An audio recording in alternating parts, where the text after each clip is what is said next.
Salut, prieteni! Chiar mă gândeam să-mi cumpăr un apartament de 2 camere și mi se pare ofert. Uite ce bine arată camera. Uite, cred că o să dau tabloul la o parte. Văd că parchetul arată foarte bine și e casă frumoasă, întreținută. Se vede că e făcută și mobilată cu bun simț.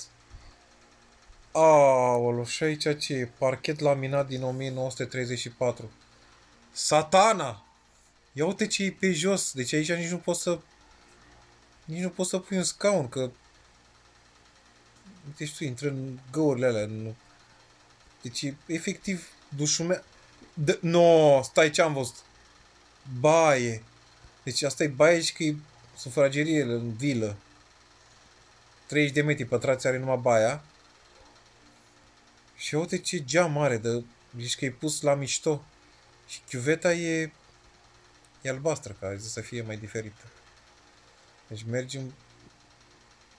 Ai covor albastru și mochetă în baie. Și jacuzzi, mare jacuzzi ce ai acolo. Frumos. Aolo, și aici ai WC-ul separat. Vine țeava aia de evacuare de la vecinul de sus. Vibrează toată baia când se cacă ăla și trage apa.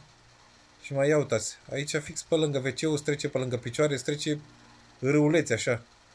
De la asta de evacuare. Și măcar nu e astopată. Aici te caci cu frică. Mai trece și un șobolan pe lângă tine pe acolo, pe gaura aia, uite de unde vine. Na, și ia uite-te aici, ești cu curul gol ca să te speli.